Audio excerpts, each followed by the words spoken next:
Le bienvenue na GCAM Télévision, bienvenue à vous dans l'émission Debout Congolais, amis du plateau des éclairés, na Pesibino, Matondo Mingi pour na boponi chaîne Oyo, GCAM Télévision, fréquence des éclairés. Merci pour la fidélité na bino, merci pour la confiance na bino na ba analyse pe décryptage ya ba information. Elongo na mwana mboka Samba Olonga. Ndenge na mesana koloba na bino mokili eza toujours balance, il faut qu'on ait na bon côté, ozali côté ya malamu to ozali côté ya mabe po justice ya Nzambe moto moko te aishapaka na contrôle nango, justice ya Nzambe irataka moto te nyonso yo ozali kosala ya mabe to ya malamu ezali na litomba na yango ngana lekiselaka yo ngonga te ezali ko rappeler na biso nyonso ete to milengeleke parce que soki toza kokanisa ke toza bato makasi eke na se ya moyo yo muto akosimba biso azate toyebaka pe ete likolo na biso ya un être suprême oyo qu'il pleuve ou qu'il neige finir par rattraper biso. Le karma veut qu'on fasse du bien, riche ou pauvre, puissant ou faible. Il faut toyeba yango que mabe na biso ekolandaka biso. Alors kolekisa nongonga te, il n'est pas tard pour changer. Sala yo moko bilan, sala inventaire, yaba acte yo so opposé na mokili. Ozoko ki sa 60 ans, 50 ans, 35 ans, 25 ans, il n'est pas tard pour changer. Koton disate palmarès na yo na ba acte ya mabe, tope na misala mabe yo ko salaka na batu. Po justice ya Nzambe ezalaka. Na lombango na kei na actualité meminga yi mokolo lelo liboso na bino toyeba ete force régionale ya État de l'Afrique, communauté des États de l'Afrique de l'Est, ils allaient accuser d'une action. Et puis, Bazali, peut dans le même moment causer le renouvellement ya mandat na bango. Il se peut que parmi les membres de la force régionale ou les pays membres, Oyo Bazali, qui contribuent à la force régionale, les Kenyans est déjà dans une campagne Bazali ko luka ko mobiliser ba fonds et ko permettre le fonctionnement na bango na kati ya RDC. Mais pendant que bango Bazali déjà ko solliciter ba partenaires ou ba ko financer ba fonds, ça dit comme ko salema, c'est comme si chaque pays azali ko luka ko s'organiser na ndenge na yepo na ko zwa misolo auprès ya ba partenaires ou ko financer musala o Bazali ko sala na République démocratique du Congo pona ko éradiquer ba mouvement rebelle. Na yango présence ya ba troupe kenyan na RDC, contradiction ezali kokota lisusu makasi. C'est comme si les Kenyans bazali koluka ko s'imposer contre les gré ya gouvernement ya République démocratique du Congo oyo bazali koloba même langage te na ba autorité kenyan concernant musala o bango bayaki ko sala na kati ya République démocratique du Congo. Est-ce que faut-il progresser avec cette cacophonie ou comme ko sala que pendant ce temps, on cherche à renouveler les mandats de l'EAC, les pays membres basés à la recherche et à bas fonds. Que pense le gouvernement de la République démocratique du Congo? Stratégie nini tokoyo ko sala parce que awa c'est comme si les pays membres ya EAC balingi ko s'imposer na makasi na oyo bango baza ko luka. Ba musupe balobi que le Kenya veut certainement que Kinshasa puisse négocier, dialoguer avec les M23 et aujourd'hui ils le disent ouvertement bazali susu kozela iloko mususu te o bango bazali kozela par rapport à M23 ezali dialogue na gouvernement ya Kinshasa o pe baboyi dialogue wana. Je reviens vraiment avec cette analyse makambo ebele to kolobela concernant sujet oyo ezali o pe to sitoloba bien que ba élément nouveau to pe ba fait nouveau ezali pona ko éclairer biso, nous allons rebondir là-dessus. Toujours dans le cadre du même sujet, est-ce que Kenya ezali ko jouer jeu à Rwanda pour s'imposer, pour s'opposer à Kinshasa pour créer un dialogue? Les Américains jouent-ils un mauvais jeu? Quelle est la place des Américains dans tout ça? Les Américains bazali ko kanisa nini? Est-ce que Kenya de Yemoko a koki ko s'opposer na Oyo Kinshasa ezali koloba? Nous allons chercher aussi à savoir la vérité tout au long de ces numéros. Sortie officielle de l'Union sacrée, ma voix est allée s'élever par-ci par-là, notamment Franck Diongo, qui pense que l'Union sacrée va organiser cette sortie officielle avec l'argent de l'État. Officiellement, tu veux dire que Misolo ezali koute ezali contribution ya ba parti oyo bazali membre de l'Union sacrée ezali Misolo na bangonde bazali kocha pour être événement topé milulu na bango ba prévoir na cadre à sortie officielle ya plateforme na bango et banako salema. Donc Franck Diongo qui réenchérit pour dire s'il était à la place de Félix Tshisekedi, vu tout ce qui se passe dans le pays, il n'allait pas postuler pour un deuxième mandat. Wana ezali conseil ya ezali komona en tout cas vu makamundenge ezako kendele. Lui n'a rien à voir avec Félix Tshisekedi, a un problème na été mais na lolenge Félix Tshisekedi a travaillé ce qui est qui est na place à Félix Tshisekedi. En tout cas, alngaki akende na été. Puis il déplore union sacrée Tony Samina bateau babumaki mboka, bateau ba détruire mboka. Nde bango bazali ko composer union sacrée pour la nation. Nous parlerons vraiment de cette actualité. Tokozonge lango actualité à misatu tokolobela awa ezali été Georges Forest ba yebi été azali PDG ya entreprise Malta Forest M Forest auto bengaka ye na interview na ye asili kolobela pe likambo etali no loi Noël Tchani et là il lâche son ami Moïse Katumbi parlant de la proposition à loi Noël Tchani ya lobby en tout cas azali ko estimer que loi wana proposition de loi wana ezali dialogue moko entre les Congolais ezali li solo ya ba Congolais sengeli ba Congolais ba solo la wana ezali ba propos ya Georges Forest azape na makambo ebele alobaki. Nous allons revenir là-dessus pour na kolobelango toujours na kati ya élément na biso et parlant de Moïse Katumbi tokolobela a ba propos ya ndeko mwasi moko alobaka pe mingi na ba réseaux sociaux. Elle a pensé à donner un conseil à Moïse Katumbi concernant port ya ba chemise ya Maman Maria. Azali komona mingi Moïse Katumbi président ya ensemble kolata kangonga nyonso ba chemise ya église catholique ya Maman Maria. Donc chaque événement est comme mingi bilamba mingi ya kolata ya Moïse Katumbi ezali kaka elamba na ye ya kimokristo ya Maman Maria. Nde azali kolata de temps en temps, ya azali ko conseiller parce que azali personnalité publique. Nous allons parler de ça tout au long de cette émission. Est-ce qu'il a tort ou raison de conseiller à Moïse Katumbi de la sorte par rapport à Ela Teliwana tokokende kokota pena na muzindo toyeba ya lataka bongo pona nini? Est-ce que ndeko mikosi to ezali stratégie ya acteur politique tokosuki sana communiqué de presse ya IGF bomona ndenge kindoki ezali na kati ya mboka na biso kindoki nini ezali ko empêcher développement na biso. IGF a publié communiqué na ye concernant ba fictif oyo bazo continuer kozwa mbongo misolo na kati ya administration publique na kati ya armée na biso bana ba soda bandeko ya ba soda baza ko continuer kozwa misolo ya l'état ba fonctionnaire oyo ba travailler na bango te ba carte falsifiée ya lokuta izali kotambola na maboko ya bato salaka na yo te mais ozali même na ba carte to ya sika oyo babimisi après contrôle bato bazali na ba fausse carte fabriquée oyo bakenda kozula ngo misolo na ba banque pe ba banque ezali pe kopesa bango. Donc il existe comme ça plusieurs Congolais beaucoup yoka communiquer à IGF awa oyo baza kolia mbongo ya pamba na compte ya fonction publique.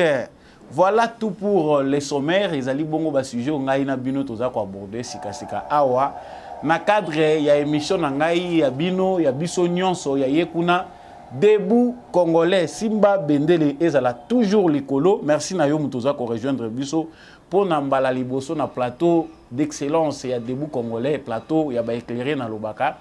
Abonnez-vous pour devenir membre effectif de Debout Congolais, surtout partagez nos émissions. Likez, laissez vos commentaires, on est ensemble.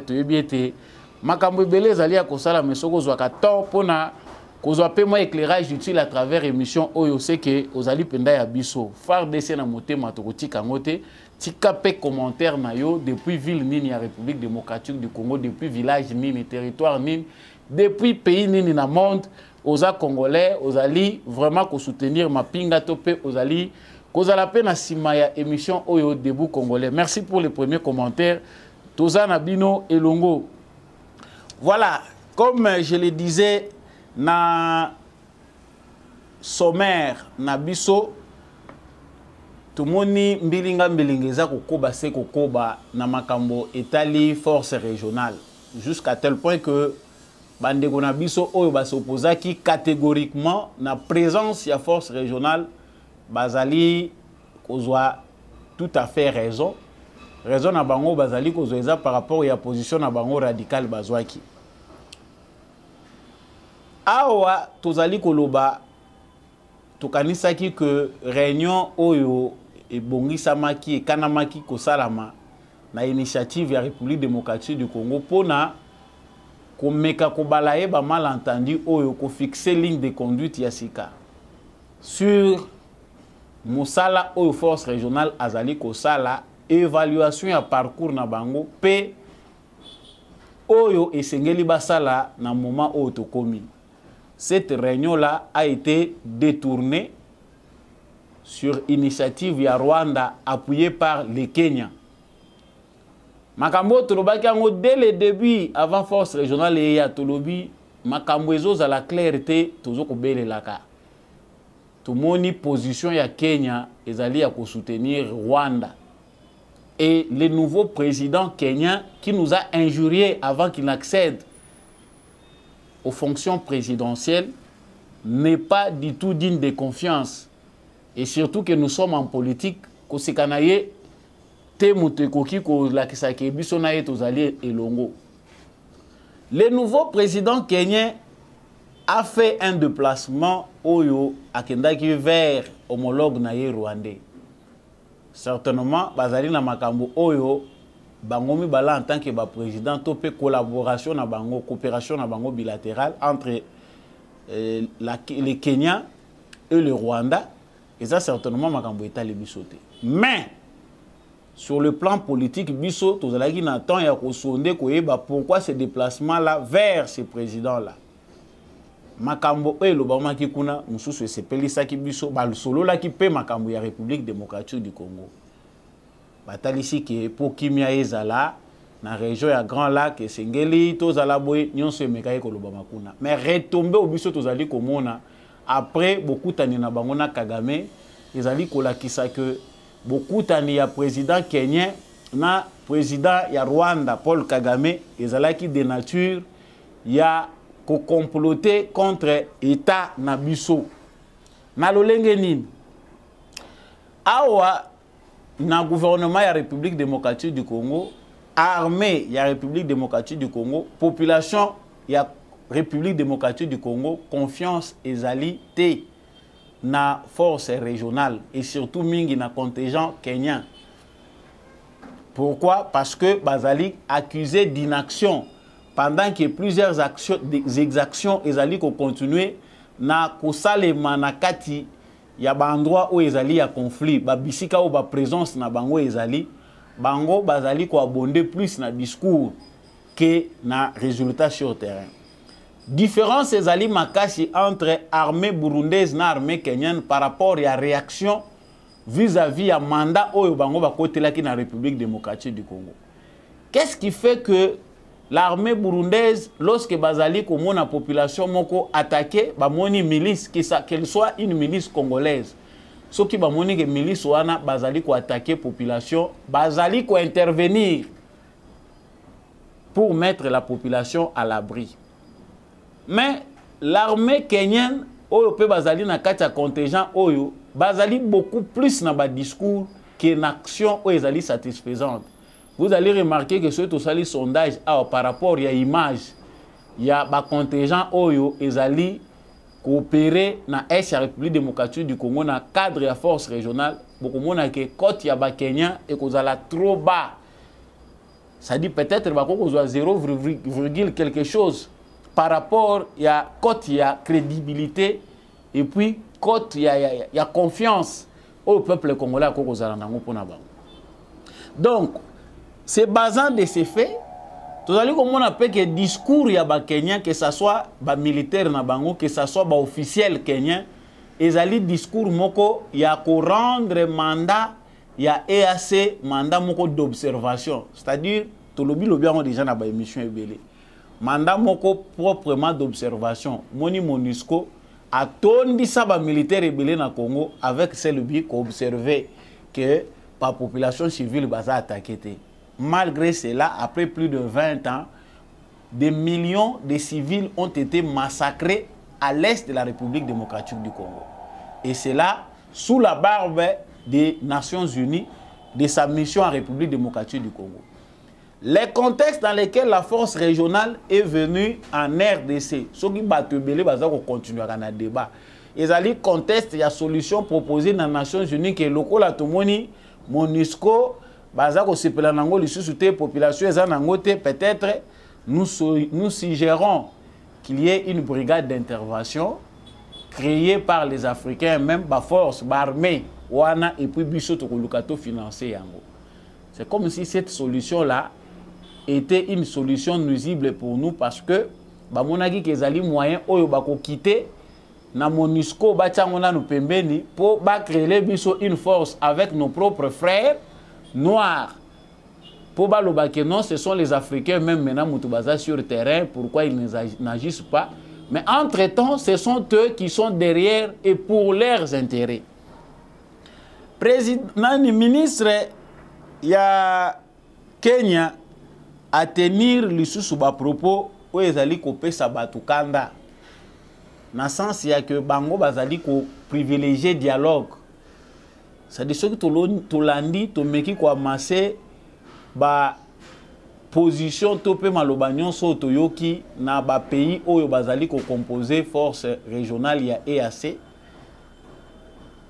Ezali couper sa biso passi parce que les objectifs tels que fixés au départ, ezali détournés sur base d'une manœuvre politicienne.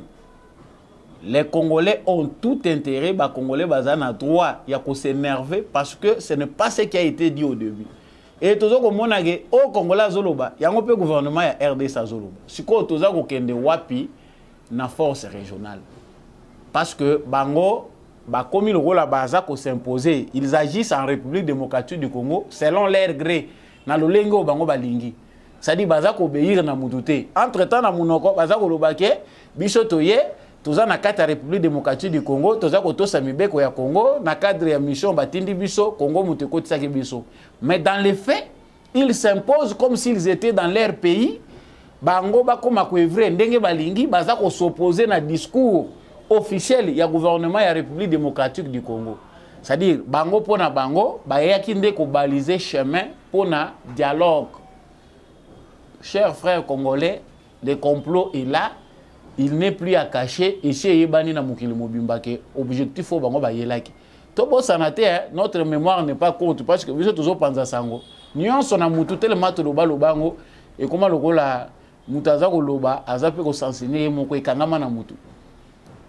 Les chefs du contingent kenyan ou azali pe force ya chef ya force régionale wana awana Congo. Ayaki na idée moko bizarre dès le départ. Non, Toye, Goma ne tombera pas, tous avoir précaution pour sauver Goma. Pendant qu'il disait ça, Goma était infiltré. Des officiers rwandais, des officiers congolais d'origine rwandophone. Bazalaki na kati ya complot, ya ko travailler pour que Goma ait tombé. Mais Bango basu ba installé quartier général na Bango, na ba généraux rwandais, oyo bazalaki pe na cadre ya état-major ya EAC, bavandi li na Goma. Échange d'informations avec des officiers congolais, échange d'informations avec des rebelles. Objectif est que Goma est tombé. N'eût été la fermeté, n'eût été dimension et force où il s'agit que le gouvernement congolais n'a armé, babunda makasi na ba méthode de nyonso pour que Goma est tombé. Na moment où ils auraient eu raison sur nous.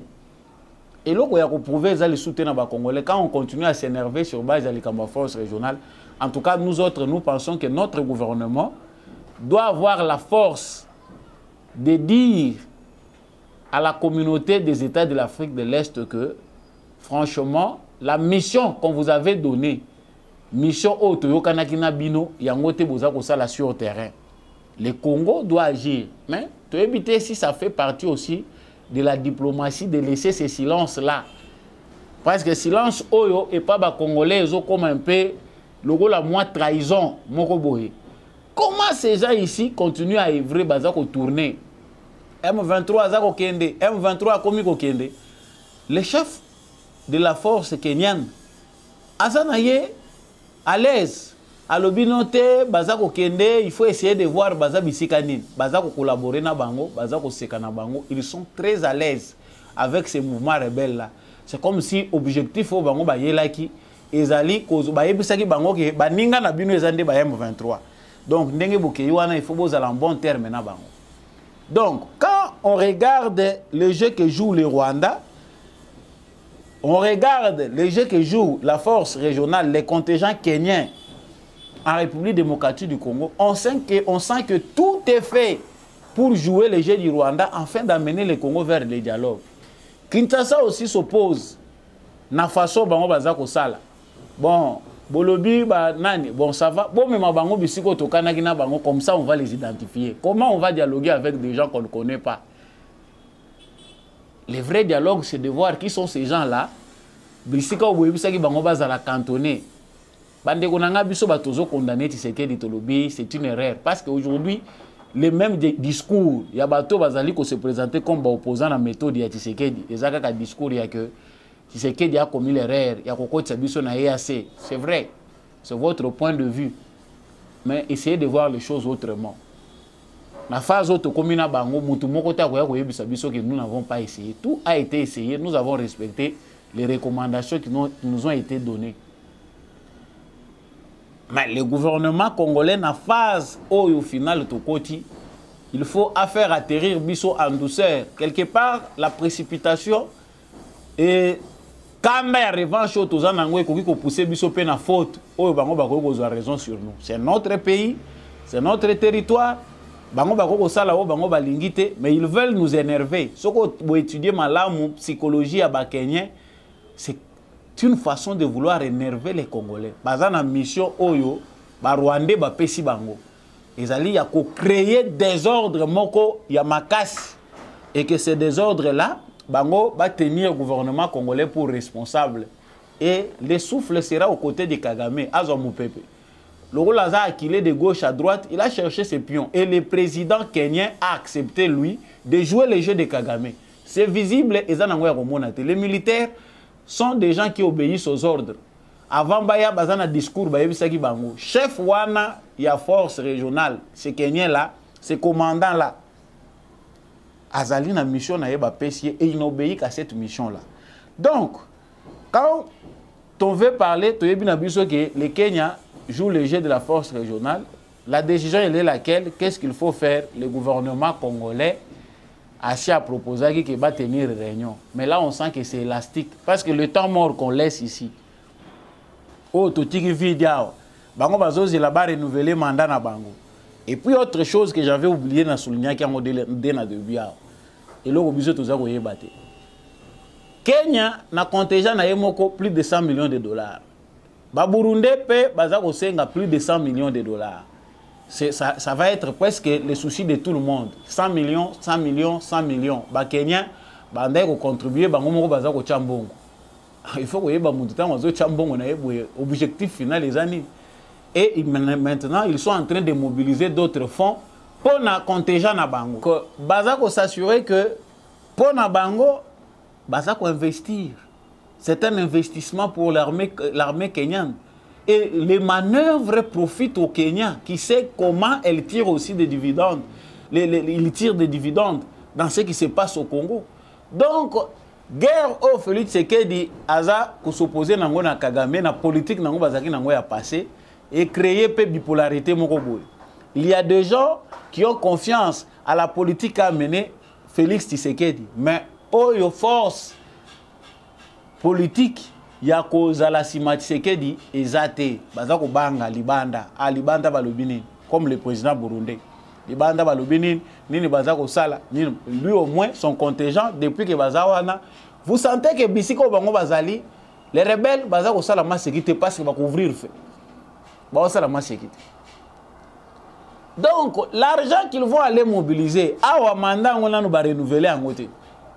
On n'a pas encore renouvelé votre mandat pour passer le sous 6 mois au Bozo Lukawana. Les premiers 6 mois, nous avons évalué en côté parce qu'aux yeux du peuple congolais, c'est un échec.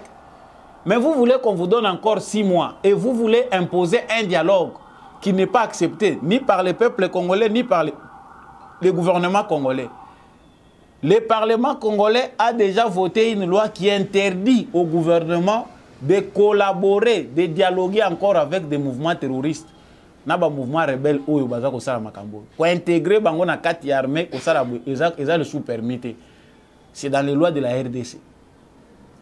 Maintenant, les Kenyans a commis la poste moko batie baza ko utiliser pour na ko créer manœuvre ba échouer parce que l'échec est grave. Ceux qui go metomete bande ko boye bango ki ezaka victoire. Bato nyonso mona ki bazo chanter go me ko tomber kaka mboke kei. Il n'était pas avec nous, il y a qui qui était préparé. Dans tout ça, c'est quoi la place des États-Unis d'Amérique? Franchement, je vais vous décevoir un peu. Et ça coûte une déception pour ceux qui espèrent beaucoup.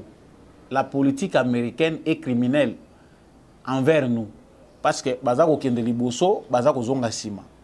Bamusu bazolo balangage par rapport à plan na bango bazanango, bamusu bazolo le contraire. Je vous avais parlé aussi de la divergence d'opinion dans les États-Unis d'Amérique par rapport au plan américain à RDC entre les démocrates et les républicains. Baka est opposé au Sakanate. Le plan qui a été mis en place au Yobango, Balingaki, pour être Congo et avancer sur le plan na Bango, ba aider biso na formation militaire, ba créer ba caserne militaire a été freiné depuis l'arrivée de Biden au pouvoir. Awa lobbying na bango, NRA na bango, bazali ko comploter contre Tshisekedi. Alors que dans le département de l'État américain, on discute sur autre chose. Il y a des politiques américains qui manipulent leur lobby, va travailler dans certains acteurs, voire même des officiers congolais pour nuire na Tshisekedi. C'est pour leurs intérêts. Donc, quelque part, la politique américaine, sur base de ce qui a été prévu au départ, est commis flou. Manœuvre nyonso Kagame za kosala, les désordres que créent les Kenyans en soutenant les Rwandais, c'est aussi avec la bénédiction de certains Américains. On ne dit pas tous, parce que dans le département d'État américain, on a un conseil où ils ont la makambu affaires africaines, bazali ko pesa ba recommandation qu'il faut sanctionner les Rwandais. C'est depuis longtemps que Bassi a cotisé un dossier dans le département d'État américain. On ne sait pas pourquoi ça a pris une année. On ne sait pas pourquoi ça a pris plus d'une année. Qu'il fallait déjà prendre des décisions. Pour stopper Kagame, il fallait déjà les sanctionner. Kokata ba union se permettre de souffler. L'Amérique a cette possibilité-là. Mais la politique, et d'aller que ça les intérêt. Chaque camp, quand il arrive au pouvoir, Azakota la intérêt naie. Bango pona bango, bamonagi que non. Tshisekedi devait laisser la porte na ba multinationale na bango. Je le répète à chaque fois que j'aborde ce sujet. Bitumba ya Tshisekedi na ba américain, place au Tshisekedi azako CDT. Ils allaient biloko ba démocrate ba memi. Il faut laisser l'Ouganda, le Rwanda et d'autres pays. Bisika wapi wa minere wana ebimelaka madusu wana Tshisekedi atika ngondenge wana. C'est-à-dire, yo lokolo ye ezana bisiko ko simbate. Awa ko simbate, awa ko simbate. Tikelaka bango bazwaka na ndenge wana. Simba awa, simba awa. C'est-à-dire biso totika est ya Congo incontrôlé. La paix qu'ils veulent nous donner, ezana lokola cadeau na bango. Ba pesi bino ngo na forme na bango. Vous acceptez, ça va, il y a la paix. Ce sont les négociations à la manière de Kabila. Au bazako lo bagé Kabila était là. Mais ça, c'est Beta Makité, tout ce qu'ils avaient demandé à Kabila, il l'obtenait. Il l'obtenait à travers diverses façons. À l'époque de Kabila, c'était différent. Sachez-le très bien que Kabila, l'Ouganda entré officieusement, officieusement, par infiltration, par toutes les voies possibles. Après si bango mabulu na bango baza ko sala ba faire na bango rien à côté les matières ko lobelo ko mokote ko su ezate. Il y a toute la différence pour voir dialogue baza ko lukeza dialogue nini dialogue bango baza ko luka, ce n'est pas un dialogue comme tous les dialogues. La M23 n'est pas un mouvement. Ce que Kagame a dit c'est vrai. Le problème ce n'est même pas les M23. La M23 n'est qu'une manipulation ou même yé Kagame baza ko utiliser. Les problèmes de fond. Et ça, il n'y a pas de réfugiés, tout ça. Non, les problèmes de fond, c'est les problèmes de puissance multinationale. Ça, pour barrer la route à ça, il faut un peuple mature, il faut un peuple éveillé. Il y a une mission, il y a mutuya, biso ba congolais, to comprendre l'enjeu, biso ba to comprendre, évitons d'aller de gauche à droite, ou la mouki nerveux, ou changer quand, ou tcheti seke dina mutu, il y a ba makamunyon zoza kolega na Congo. Ah, nous l'avons dit, mais sachons-le bien que tout si le bagi qui avance au Congo à Zui, il est difficile pour les gens qui sont au Congo na sima. Ce qui dit est tellement important que bah étape où à faire franchir biso, bah comme une difficulté à faire reculer biso. Sauf si nous les Congolais on dit en gros se résigner. Parce que awa tu sais que des na carte ya bato bango balingi baboma, ndenge baboma ka Lumumba, ndenge baboma ka Laurent Désiré Kabila. Mais cette fois-ci, ils sont différents parce que Lumumba baboma qui azalaki na nature na ye, Muzepe azalaki makambo na ndenge na ye, mais tu sais que dit a même makambo mingi sur le plan du droit devant le monde entier ko boma tu sais que dit lelo, ils a crime oyo mukile ko accepter te. Bango ba yebi que tant baboma ka Lumumba, tozaki na niveau to komaki te. Mais trouble zonga kati epa na bango bato ba marchaka na ba pays nyonso oyo bango ba décidaki ke baboma Lumumba. Il y a eu des révoltes, même les blancs ont dit non, il ne fallait pas faire ça. Et ceux qui pensent que Moutoua Tshisekedi ils allaient faciliter pour na bango que ba accomplir ou ba accomplir, ba ko se tromper pe ba époque, ba ko se tromper pe temps o to komi. Ils ont sous facilité. Pe ekoko salema na lolengo bango bazo raisonner wana le souté.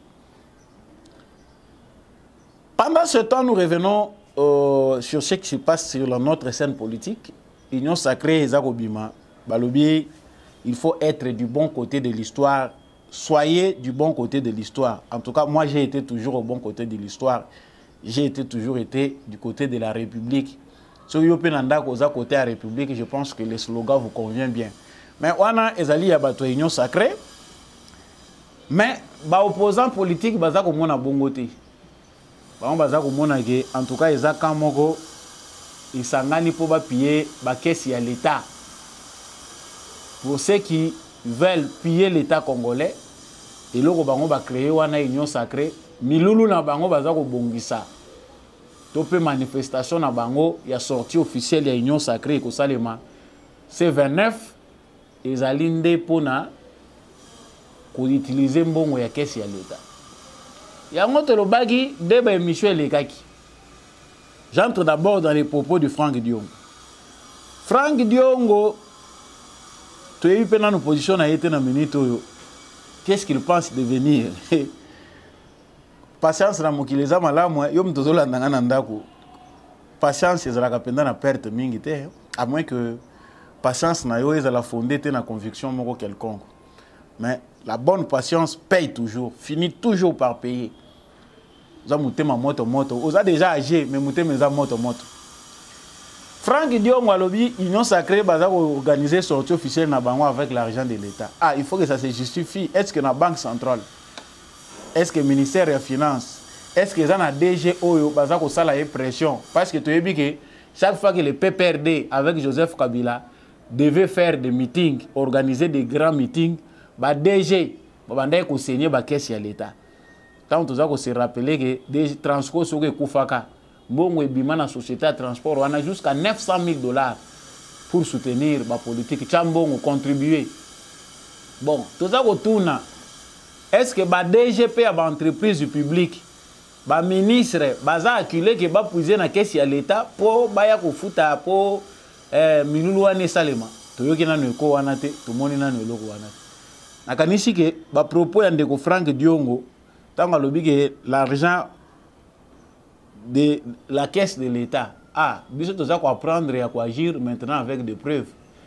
Loi o ya sikababi misi pour la presse balobi soki mutu nyonso alobi mabe makambo o eza vérifié te ezali ko apporter atteinte ezali ko la diffamation, accusation mensongère ezali condamnable na loi. Loi wana siko ba tshela onka ba journaliste to baza ko tshela ngo pena ba politique. Parce que tant que vous avez accusé Batou, vous avez peine à élément où permettre que l'instance habilitée mener une enquête, une justice et se saisir dans le dossier. Parce que c'est vague de dire que l'union sacrée organise sa sortie officielle avec l'argent du trésor public. Bon, on peut bien tout le monde en côté. Bateau, bazana banine, bamusuku bazolila. Ba parti malette, bazo tout na sikoyo. Bango baza déjà to komi pembe na manifestation. Bango mbongo wango eza wapi? Ah, chers frères congolais, oh eza parenthèse naza ko fongola. Je ne partage rien avec lui, je ne l'ai jamais rencontré, mais je trouve que l'initiative kutu ya Zakari Bababa so eza malamu. Monsieur Zala Claire alobi yaye et kozala yaka na mai na yo futa transport na yo. Ah, c'est un test qu'on veut voir. Ba Congolais oyo baza conscient à venir na bango. Ba Congolais oyo baza convaincu, ba Congolais oyo baza na mentalité à sika que je peux me déplacer seul avec mon argent de transport et quelque chose pour l'eau à boire. Na ye ko participer en pleine conscience na meeting moko to pe na lisolo moko ya politique. Pe na zongi sanke nazo ata 10 francs. Mukolo ngonde konga échanger.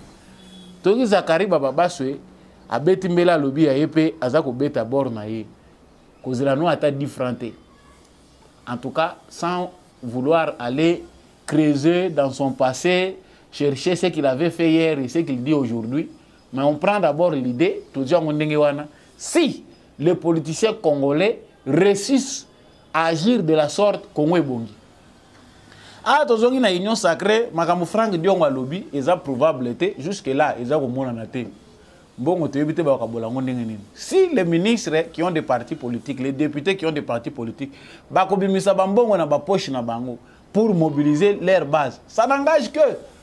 À l'époque de Kabila, c'était plus que ça. Au bisoto mona, batu bazali kozwa mbongo à la base, à la source. C'est-à-dire, yo yakana 100 personnes, mbongo na we yangwana. Bakomi yo na liste balobi ko yana 100. Yo lobi ko yana 200, mbongo na we yango. Des millions sortent comme ça pour mobiliser Kinshasa Mobimba. Allez, yé pas le bimbongo wana bokozango kaka soki manifestation esili. Congolais azo continuer ko sala biloko a bongo aza mosenzi. N'attends rien du Congo parce que tu n'as rien à donner au Congo. Ba jeune bazo continuer ko sala ngo oza na yo mobola. Tantôt si ça qui classe na o musala pe oza na ngote. Ah, ozo se libérer pas Félix Tshisekedi alors que toi tu ne sais rien donner pour le pays. Comprendre que Bosenzi na onde zo sa ke Congo ezonga kasima.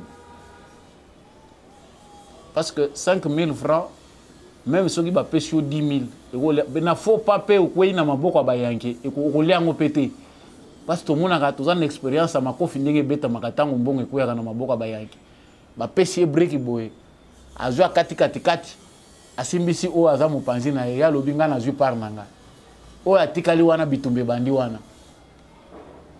Les Congolais qui ont l'expérience savent que même s'il s'agit de l'union sacrée, il faut aussi lutter contre les antivaleurs. Les partis politiques, Bazara Moussala Makassi, il y a qu'à prouver de quoi ils sont capables. Et Frank Diongo pense que Félix Tshisekedi ne va pas postuler, ne pouvait pas postuler. À quoi postuler, ce qui est là qui est. Ah bon? Donc, Félix Tshisekedi conseille Bazar Pesa qui a mis postuler parce que, vu ce qui se passe, vu étant Mboke Komi, Mboke Baby Penza, c'est sur base de Maloba, au Frank Diongo Lobby, Mboke Baby, en tout cas, il faut postuler le sous-souté. Ah, simple conseil, ils ont mis sur naïe, ils ont mis sur bisoté, mais vieux logo Bazar les que na vie pour chiter, mettre terme à ces points à Frank Diongo, vous allez apprécier les amalamouté. La vie, tant l'époque est changée, il faut qu'on s'adapte. Que ce soit aux commerçants, aux entrepreneurs, aux quoi que ce soit, ils ont une flexibilité. Ce qu'on a flexibilité, aux rigide, pour louper l'occasion belé. Aux a un bon belé ou bien aux a une position quelconque, nous pouvons temps échanger pour aimer mieux parce qu'on a une flexibilité. Frank Diongo que Félix Tshisekedi ne devait rien. Batali balobité, vieux opena moniera zolata, tozalaki na de temps en temps. Mais on peut même les donner, les mettre quelque part. Pendant qu'il va réfléchir, bacha quelque part, yo likolo ya pressé, bacha nga kaka, ba déclaration kilikili. Donc ba déclaration ezo kendeka na sens ya que Bamonangaï qui n'a pas comme ça Tshisekedi a ça dans nous. Monsieur le président de la République, côté biso ba jeune, tous à la déçu Angouane. Si jusqu'aujourd'hui, Batou Bazali va continuer à flatter yo.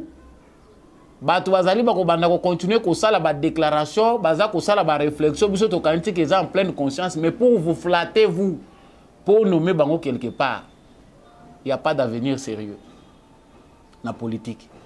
Et vous avez Franck Diongo tango analyser parcours na ye ou tabimaki na prison ti na ndenge na minute to éviter ndenge balobaka na lingala bayanki bazolo ba wantelantela.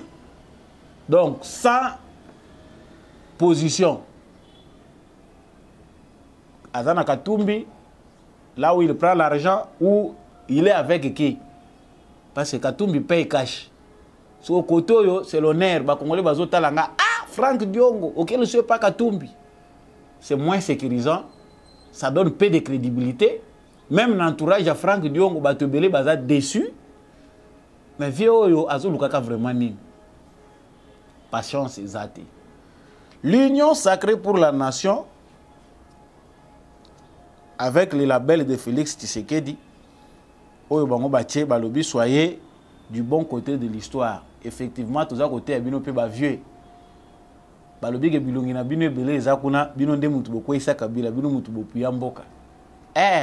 Comme vous avez accepté d'être du bon côté de l'histoire, soyez du bon côté de l'histoire en inspirant les jeunes. Être aussi du bon côté de l'histoire, c'est prendre aussi sa retraite politique. Tout le monde attend moko ya ba politicien bimi à sali conférence de presse. Qu'après tout le temps que j'ai passé en politique, nazali kotika politique lelo au PCP ata conseil à Malonga, mais pour na que na politique ya Congo confiance ils a passé couper sango na bato alongwe kango ils a pas Kabila aye pas Tshisekedi et pas Tshisekedi diale le Pro Max et le banjoli plus Tshisekediste que les Tshisekedistes eux-mêmes wana ozalaki pire kabiliste dans le sang. Transition on est salamindengini même Saint-Esprit a délivré à bongote tant à kota ka travail pesa laka il faut parole kota moi makambo beleza laka wana eza musala makasi. Nous avons dit pendant ce temps les torchons brûlent. Tu bagé côté il y a Moïse Katumbi, Georges Forest après ça qui intervient na ye a lobeli makambo la situation à Congo. Le Congo comment il le voit depuis 60 ans bata union so bavandiawa. O entreprise na bango evandiawa makambo na bango union so basaliawa. Ndenge nini amona ki Congo par rapport à Moïse Katumbi, qu'est-ce qu'il pense la loi? La proposition de loi Tchani, vous le suivez d'abord dans moi vidéo à Moukousé et puis nous revenons. Voilà, vous avez bien suivi Georges Forest par rapport à Congo Tozali. Avant tout qu'il y ait un lobby à proposition à loi Tchani. Les Congolais balingaka tantôt moni malobeza ko bimana poswa pembe nde au lobby que au moins il a dit c'est dire makamusu to contredire. Pour lui, le meilleur politicien, c'est Congo. Proximité. Politicien malamu yé puis à connaître depuis que Congo est à Congo, c'est Kengo Wadondo. Le Kengo Wadondo que lui connaît, oh, bisoto yebi wana, Kengo Wadondo. Ah, il n'est pas de père et de mère, polonais d'origine, a commis premier ministre. Est-ce que Kengo Wadondo a Congolais le plus sérieux selon tous les Congolais? Ah, on a point de vue, il y a Georges Forest. Donc sur base de ce point de vue-là, on pense que il a sa philosophie naître par rapport à compréhension ou bien appréhension. Qu'est-ce qu'il pense de Félix Tshisekedi? Il y a chef d'État Nyonso, il y a Kabila, à peindre le régime à Kabila. Pour lui, les 5 premières années de Joseph Kabila, ils ont qui bonne. Mais c'est après qu'ils ont institutionnalisé la corruption. Mouyibi, na bato ya association qui na bango, bango nde mutu balakisi vraiment ndenge nini koyiba na Congo. Ah. ba Congolais nde mutu ba komisi Kabila vrai moyibi, vrai frappeur. Nga mona lobité c'est Georges Forest. Donc, s'il y a eu corruption, s'il y a eu des détournements, ba Congolais, au cas bandé ko lobake Kabila za mupaya étranger, nde mutu ba former Kabila. Comment détruire le Congo? Donc, s'il y a un ouvrage qu'on peut créer, oh ba Kabiliste le lo bazat dans le sang, ba ko ça la biso c'est baza na capacité wana ya ko prendre biso ndenge ni to ko détruire le Congo et disparaître na planète Terre. Ils sont conscients. Et sur ce plan-là, Azako Ebisa ba Congolais, Mboka va détruire plus de 50 ans. Il a quand même une expérience dont nous devons tous bénéficier. Félix Tshisekedi Ndenga Yeboye, ils ont pays moko facile à gérer. Il n'est pas la première personne à le dire. Même Mindele Bazako Lubango, un pays pas facile à gouverner. Parce que Bayebi profondeur ya mabeza na Congo. Mais yo vandi nanda kuna yo tantôt histoire à Congo zo maîtriser ka ba brip. Olobi Tshisekedi azo sale lokote 5 ans wezo le kaka ya pamba papa tosuka ka mitema c'est vrai. Surtout biso na Congo ba calories nyonso nécessaires mutazo zwangote. Réflexion l'équipe tellement trop pour joindre les deux bouts. Au banda les premiers ti les 30. Au taliba manque wana. C'est vrai que réflexion peut faire à la côté, mais cerveau jamais ayant la place à l'iboumu. Impossible wana au commis déséquilibré mental. Tshisekedi ne fait pas mieux. Non, il faut du temps pour Tshisekedi. Début est difficile pour dans un système comme celui-ci. Tshisekedi est coriace. Bato baza ko mona ke Tshisekedi azo blaguer. Tala tozo c'est le changement. C'est vrai, nous faisons tous des commentaires, des analyses. Mais la réalité du Congo nous échappe tous. Mboko soki ndenge lobaka ba mususu soki be expliquer yo, o lobi ko comprendre, ce ko comprendre était. Congo ezaka na zone d'ombre o biso nyonso to manka ka réalité tozo comprendre était. Donc à tout lobi aux experts, ezaka na isika il faut balakisa yo. Donc le Congo demeure inconnu na profondeur ya libulo to koti, même par les gens qui se disent philosophes. Aux philosophes non chaque jour, mais Congo ezaka musala. Bo pe ça dit du temps. Il doit avoir le temps pour ça la musala nyonso ndenge singeli ko sala. Ba muso ba lobité médaille ba pesa ki bango. Ah médaille té. C'est un entrepreneur. Il dit, il parle de son expérience au Congo, ce qu'il a vécu à sa manière. Yo peso bazio ba tcheyo soko za dana 80 ans, tu vas raconter à ta manière. Mais et là, on peut tirer dans ma propos à Georges Forest, c'est que les gens ont des intérêts et des idées de longue date qui affectent même leur façon de voir le monde. Donc, ils ont un intérêt qui affecte la vision de Bissou. Tellement ils ont une proximité na Kingandi, ma bé Moussou et Yewana, mais tellement affinité, tous ensemble, et bon mieux pémissou.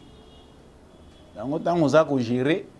Les affinités aussi, il y a des affinités qu'il ne faut pas beaucoup traîner plus loin. De peur que empêcher yo mona mabe azosala. Moi distance il faut ça là. Donc pour na bosouk ici, toi va payer Georges Forest azape master ya Katumbi. En passant bango na bango pe. Mais il y a lobby différemment par rapport à la proposition à loi ya Noël Tchani. Proposition à loi où tu es bien que pour certains ils pensent qu'ils ont divisé les Congolais. Mais il y a lobby loi ya Tchani a estimé qu'il s'agit d'un dialogue entre Congolais. Sikoyo. Ce qui est les solo ya ba Congolais place ya division les awapi. Ce qui est trouble c'est que yonden doki c'est que là penda accueilli abeti penda côté na ya koko beta. C'est un dialogue entre Congolais. Nous devons dialoguer. Supposons que tout le bilan en termes de loi te biso ba Congolais to vandi to za ko solo là. Par rapport à la proposition de loi. To lo banini.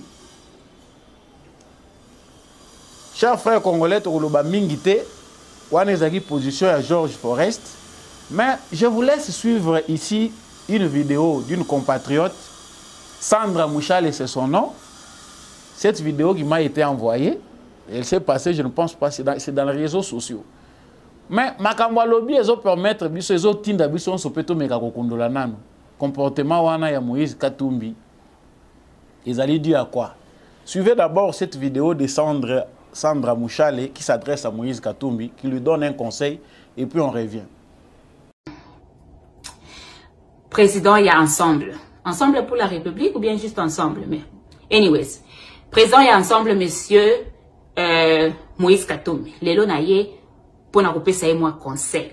Na éviter, bon, ye, azali mutu, ou aye bani, na azali chef, ya ba entreprise, aza chef, ya ba compagnie minene, azali mutu aye bani na masolo a business. Je suis sûr que azali na ba conseiller.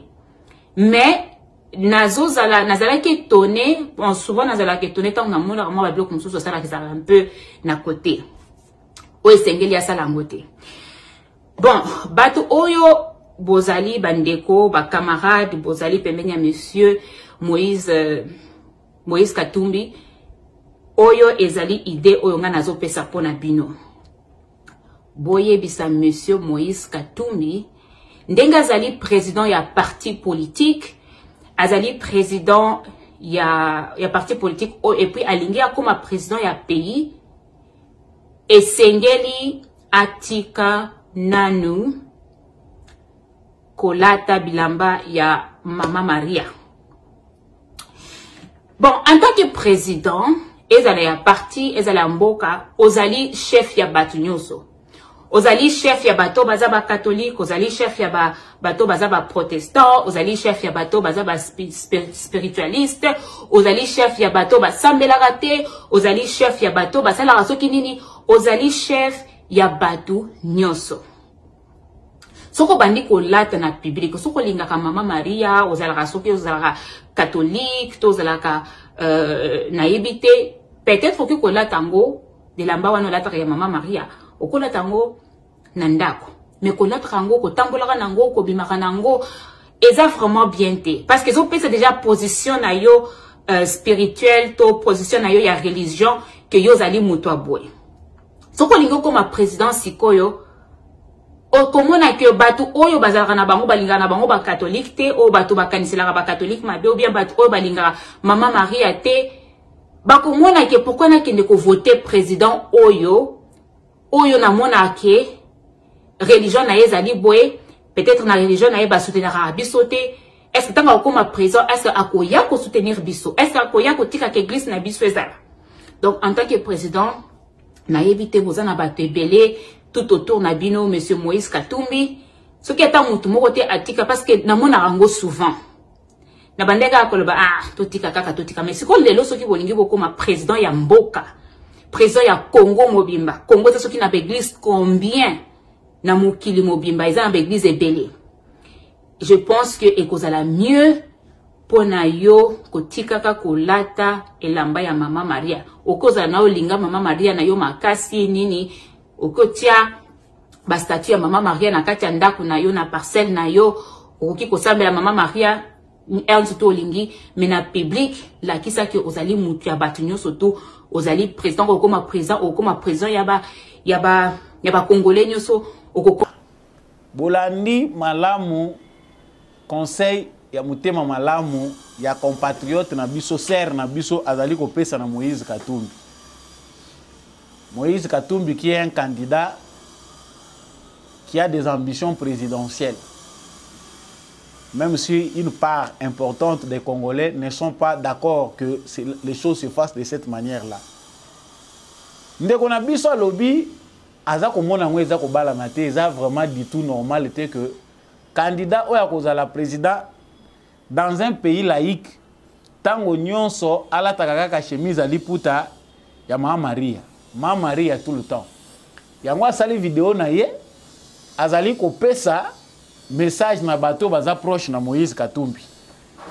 Ba meka un peu ko étudier lolenge nini akoko se comporter parce que bato nyonso bazolandaka yo partout ozo kende bato nyonso bazaka ba catholique te. Tant on a vouloir poste présidentiel, il faut aussi oyeba ke payer za laïque ki catholique na yo bomba ngo na chambre bomba ngo tango kenda ke église na yo.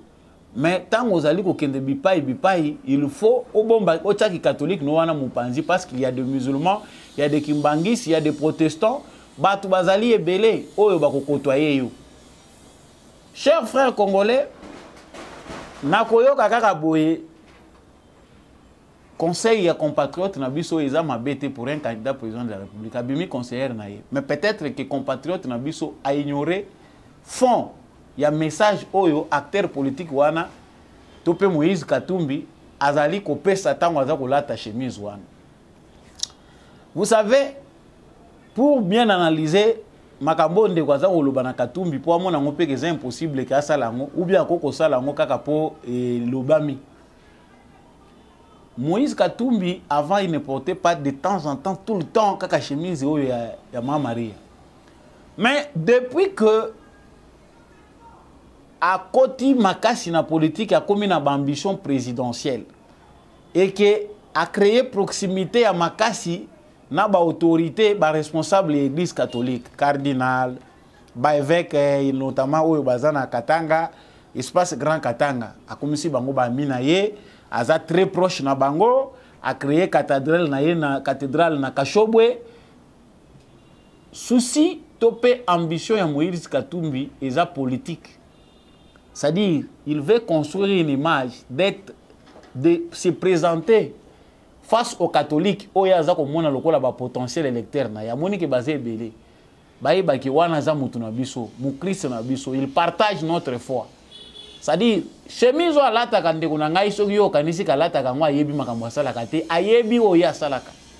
C'est une forme de manipulation qui entre dans le cadre politique. Ba catholique ba kanisa ke aza penda mu Kristo makasi muto penda ya boboto po azali ko partager ba valeur na biso. C'est la même chose qu'il confond équipe ya Mazembe.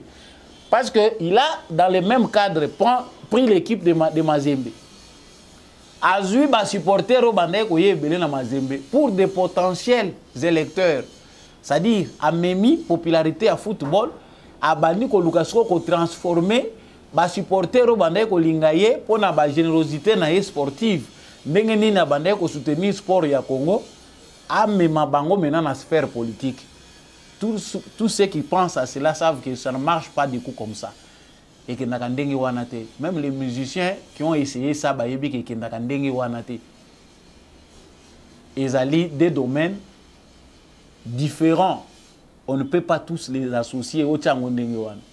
Donc Moïse Katumbi, ils ont maman Ndengeyo kanisi que ils allient erreur, baïbisa corriger, ils allient tactique naïe, stratégie naïe à manipulation. Na lolenge moko asalaka na business na lolenge moko azako mibimisa philanthrope moko pona koluka ko attirer ba congolais alors qu'il est parmi ba destructeurs ya nation sur base ya ba acte ya posa. C'est ça nango stratégie na ye. Alors pensez que yo ko pesa ye conseil non. Et c'est la même chose aussi tant oza ko tala ye aya se focaliser na Katanga. C'est moi maintenant le vrai Katangais. Katanga. Donc, on s'exprime en Swahili quand on vient aux cartes d'électeurs, ils s'expriment en Swahili. C'est que les Congolais ont un espace national, ils Swahili. Ou bien ils ont un candidat à Katangé. Ce sont des choses comme ça qu'on comprend que Moïse Katumbi sait bien que de son fin fond cœur, na mutema na kati, je l'ai dit dans chaque émission dans Lubakango, chaque fois qu'on aborde un sujet, Ayebi Karozalaka n'est pas président de la République. Mais il a une mission, c'est diviser les Congolais. Part il y a importante, part il y a bateau, bateau pour maîtriser l'histoire. Bateau ba yebi malamute, oya ko attirer là, et ça ko permettre na bateau yo balingi ko tchaka main noire, na gestion mboka na biso, topé balingi ko simiske na ba faire na biso, ba profiter na bande ko na biso baza ko kosama na maboko na ye. Donc, j'avais pris cette vidéo pour essayer d'expliquer et profiter aussi pour répondre à sa conseil. Non, c'est un politicien, il sait ce qu'il fait. Ce n'est pas du tout propre, mais lui, pour lui, il manipule l'opinion catholique via les leaders catholiques. Oh, les losoko talibango, bah se pencher côté na balobi que non, bango bah se pencher à côté à faible. Jésus a appuyé les faibles. Les faibles c'est lui. Oh, bango bah ça quoi appuyer. Donc, ils ont une stratégie. Tantôt, ils ont une recommandation avec Natata Cardinal Balobite, l'Ataka Boé, pose à la Christ et Ngonganyonso. Et pour terminer, comme je vous l'avais annoncé, IGF communiqué au Bozali Komona, IGF. de l'IGF, ndenge na kotanga yango, communiqué de presse le 27 avril. L'inspection générale des finances vient de rendre public devant les responsables de la paye des FARDC, de la police nationale congolaise, du CECOP, ainsi que des secrétaires généraux de l'administration publique, les conclusions de sa mission d'audit du fichier de la paye des agents et fonctionnaires de l'État. Il ressort de cet audit les faits saillants ci-après. 145 604 agents payés disposant de numéros matricules incorrects, fantaisistes et fabriqués pour les besoins de la paye. Bandegonatangi malamu, ils ont 145 604. 53 328 agents disposent à eux seuls plus d'un numéro matricule dans les fichiers avec les mêmes noms. 93 356 agents qui partagent un même numéro matricule avec d'autres agents également payés. 43 725 agents payés sans que leur nom ne figure sur les listes déclaratives provenant de leur service d'origine. 961 agents chargés du traitement de la paye se retrouvent sur les listes de paye de plusieurs ministères, plusieurs d'entre eux sur plus de 15 listes de paye. Le manque à gagner mensuel subi par les trésors publics est estimé en francs congolais à 148 999 749 440 francs, 95 par mois. D'ores et déjà, certains cas d'irrégularité manifestes font l'objet d'une désactivation. La liste de 961 agents chargés du traitement de la paye impliqués dans les réseaux mafieux sera transmise aux instances judiciaires. Sur instruction de son Excellence, Monsieur le Vice-Premier ministre, ministre en charge de la fonction publique, l'Inspection générale des finances va poursuivre avec l'Inspection générale de l'administration publique le travail de nettoyage du fichier et des effectifs des agents de l'État. Bandeko na ngai, boyoki totangi malamu, chers téléspectateurs. Voilà ce qui tue le Congo. Et dans tout ça, on nous dit que Mboka ekufi, Mboka ezalaki boyete mutabomi Mboka eza Tshisekedi. Yo mutozo landanga sikoyo awa. Tu sais que tu ne travailles pas à la fonction publique, mais oza kozwa mbongo ya l'État. Yo pe mutovandi oza kozwa doublure, c'est-à-dire ozozwa mbongo, mbongo ano ozozwa ngo à deux reprises. Ozui awa, ozui les sous, et puis bato baza kosala. Tant que 145 604 argents payés disposant de numéros matricules incorrects. Bandeko na ngai. Sikoyo, entre-temps, ces mêmes personnes, bazape parmi bato bazo discuter, Tshisekedi azo nyokola bato. Tozo souffrir, biloko mati, mbongo ezo mona na te, tala na niveau mboke komi. Salaire na yo ozwaka batuni ozwaka ngote. Des gens comme ça sont ceux qui discutent le plus. Parce qu'avant, il ne fait rien par rapport à Moussala l'État. Tant que Bazako Tanga Balobi que Trésor public a Zozanga, Mbongo Bazo Yiba, chaque mois, ils ont 148 milliards 999 millions 749 440,95 francs congolais. Ata binomoko.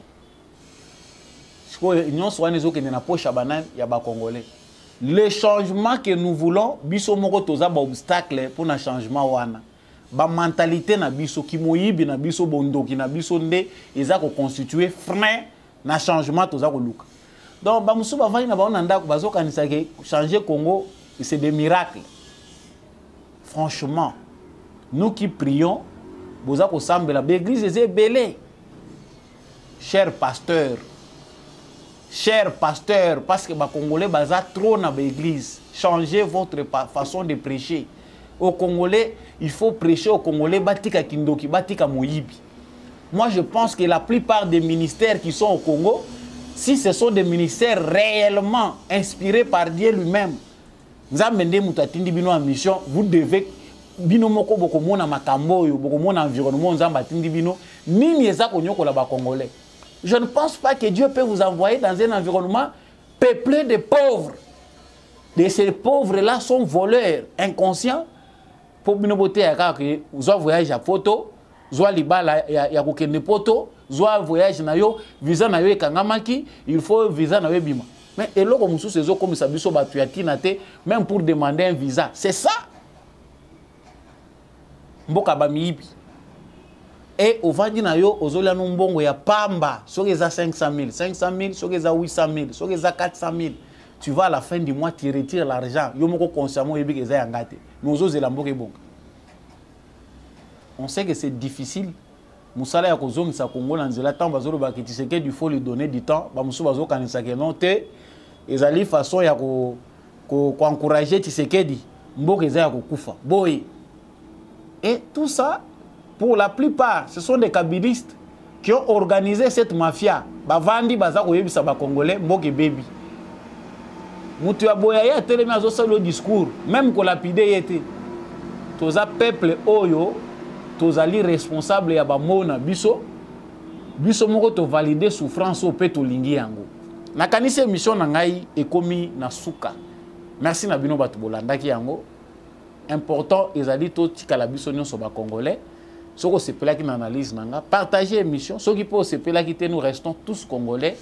Il faut tout changer ma mentalité na biso po ete mboka na biso yeba kokende liboso na pesi matondo mingi na ndekombi ya chako azaki na sima ya caméra pe réalisation po ete émission oyo ekomela bino matondo mingi pe na porte Gérard Kabea na Maman Thérèse pour na opportunité de présenter émission ona Je Cam télévision. Merci mingi na balandi fidèle pe bato bazali ko simba émission Debout Congolais. Là je vois l'homme de la vérité des urnes, Jean-Louis Timbalanga. Merci à maman Bilo Bilonda.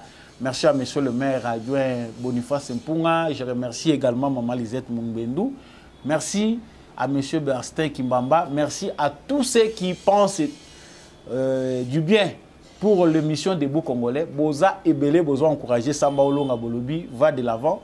Je n'ai pas le temps ici vraiment de parler de toute l'actualité que vous avez souhaité de temps en temps. Vous allez sauter le sujet, partagez cette émission, restons debout dans l'unité et dans l'amour. Soyons forts d'essayer d'amiter Manabiso, Nana Bino Tokomonana, na émission Oezali Koya.